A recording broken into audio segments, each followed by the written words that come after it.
मैं Jitendra Singh, Pascal civil services में आप सभी का स्वागत है। हम लोग जो है आज गुप्त काल के नगर प्रशासन, ग्राम प्रशासन और न्याय प्रशासन की बात करेंगे। गुप्त काल का जो है इसमें आज हम लोग का टॉपिक होगा नगर प्रशासन, ग्राम प्रशासन एवं न्याय प्रशासन। ये जो है आज हम लोग का मुख्य टॉपिक है। तो नगर शासन यानी कि नगरों का प्रशासन नगर पालिकाओं द्वारा चलाया जाता था। ये जो नगर प्रशासन है, नगर प्रशासन, ये जो है मुख्य रूप से आप देखेंगे कि नगर पालिकाओं के द्वारा, नगर पालिकाओं के द्वारा शासन चलाया जा रहा था। पुरपाल नगर का मुख्य अधिकारी होता था। पुरपाल जो था वह नगर का प्रमुख अधिकारी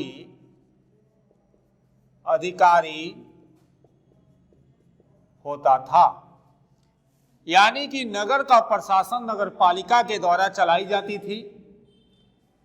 पुरपाल नामक अधिकारी जो था यह नगर का मुख्य अधिकारी होता था, प्रमुख अधिकारी होता था।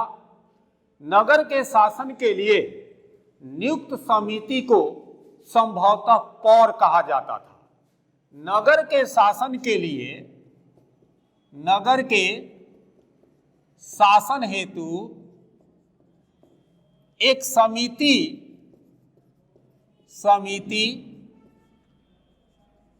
होती थी, जिस समिति को जो है संभवतः पौर कहा जाता था। पौर कहा जाता था। ये हुआ आपका नगर प्रशासन का।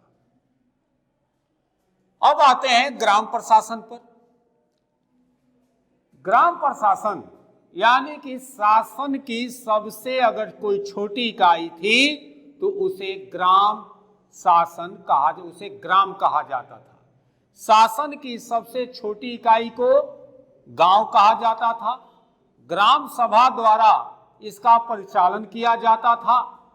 ग्राम सभा का मुखिया ग्रामीण कहलाता था एवं इसके सदस्यों को महत्तर कहा जाता था, जो ग्राम के प्रतिष्ठित एवं कुलीन व्यक्तियों का प्रतिनिधित्व करते थे। कुछ गुप्तकालीन अभिलेखों में ग्राम सभा को ग्राम जनपद एवं पंच मंडली कहा गया है। आप देखेंगे कि ग्राम जो था यह शासन की सबसे छोटी इकाई होती थी। ग्राम जो है शासन की सबसे छोटी इकाई होती थी। ग्राम सभा द्वारा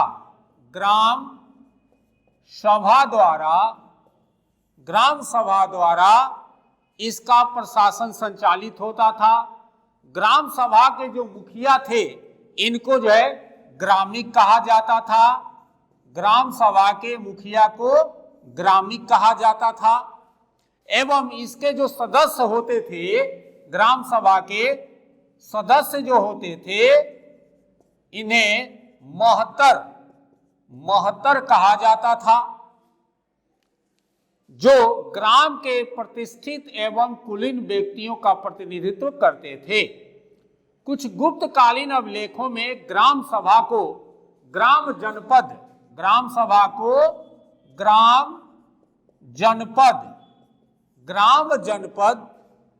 एवं पंच मंडली पंचमंडली जो है कहा जाता था। ये था ग्राम शासन का। अब जो है हम लोग बात करेंगे न्याय प्रशासन की, न्याय प्रशासन की, प्रशासन, इसकी चर्चा हम लोग करेंगे। राजा जो था राज्य का सर्वोच्च न्यायाधीश होता था। राजा राज्य का सर्वोच्च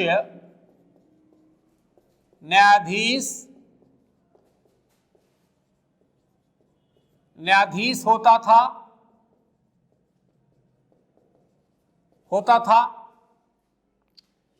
इसके अलावे मुख्य न्यायाधीश एवं अनेक न्यायाधीश होते थे। व्यापारियों एवं व्यवसायियों की श्रेणी होती थी। ये श्रेणियां अपने विवादों का निपटारा स्वयं करती थी। पूर्व नगर में निवास करने वाले विभिन्न जातियों की समिति होती थी।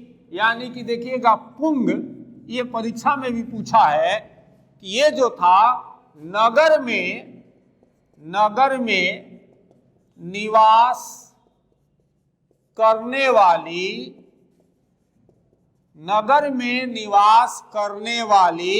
विभिन्न जातियों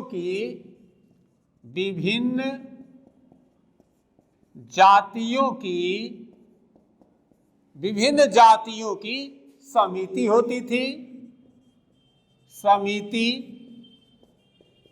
होती थी। कुल समान परिवार के सदस्यों की समिति होती थी। जो कुल है, ये जो टर्मिनोलॉजी आता था, यह समान परिवार के सदस्यों की समिति होती थी। समान परिवार के सदस्यों की समिति होती थी। ये जो समिति था यह राज्य द्वारा मान्यता प्राप्त थी। ये समितियां आपसी विवाद में अपना निर्णय खुद देती थी। गुप्तकालीन अभिलेखों में न्यायाधीशों का उल्लेख महादंडनायक, दंडनायक एवं सर्वदंडनायक के रूप में मिलता है। जो गुप्तकालीन जो अभिलेख थे, इस अभिलेख में न्यायाधीशों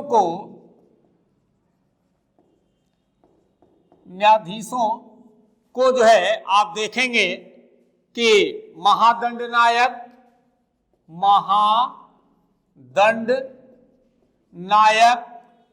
एक नाम हुआ दंडनायक,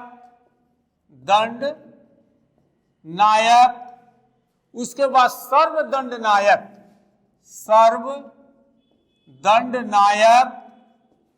जो है के रूप में इनका जो है उल्लेख मिलता है। गुप्त काल के प्रशासन की एक मुख्य विशेषता यह थी कि इस समय जो वेतन होते थे, जो पेमेंट होते थे, उसकी अदायगी जो है नगद में न होकर भूमि अनुदान के रूप में दी जाती थी। यानी कि जो लोग अधिकारी होते थे उनको जो वेतन है वो नगद में, कैश में नहीं दिया जाता था, बल्कि भूमि अनुदान के रूप में दी जाती थी। गुप्त काल में संभवतः नगद वेतन भुगतान केवल सैनिक सेवाओं के लिए ही किया जाता था। गुप्त काल में संभवतः नगद वेतन का भुगतान केवल सैनिक सेवाओं के लिए किया जाता था। दो तरह का भूमि अनुदान में प्रचलन था। पहला अग्रहार, सिर्फ ब्राह्मणों को प्राप्त होने वाला अनुदान था। अग्रहार, ये जो भूमि थी ये सिर्फ जो है सिर्फ ब्राह्मणों को दिया जाता था। इसके अंतर्गत आने वाली भूमि जो है कर मुक्त होती थी। अग्रहार जो भूमि थी सिर्फ जो ब्राह्मणों को दिया जाता था यह टैक्स फ्री होती थी, टैक्स फ्री यानी कर मुक्त होता था। इस भूमि पर ग्रहिता के वंशानुगत अधिकार के बाद भी राजा यदि ग्रहिता के व्यवहार से संतुष्ट नहीं है तो वह भूमि वापस ले लेता था।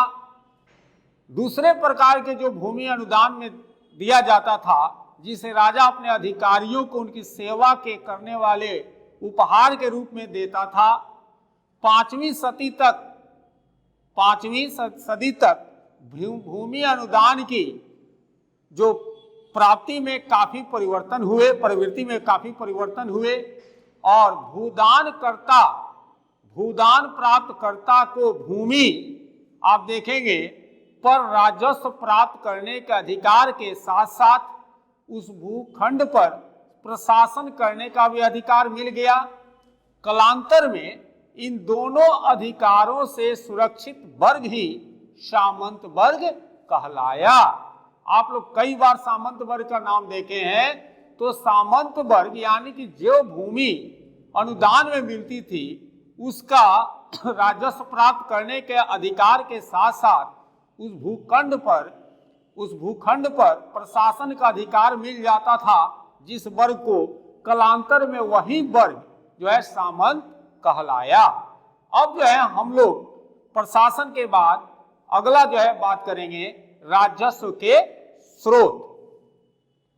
अब जो है यानी कि जो भी बताया गया ये आप देखेंगे कि ये जो है यहाँ से क्वेश्चन ये सब बनते हैं। इसको आप लोग जो है थोड़ा लिख कर आप देखेंगे, क्वेश्चन इससे बनेंगे और क्वेश्चन बनाइएगा।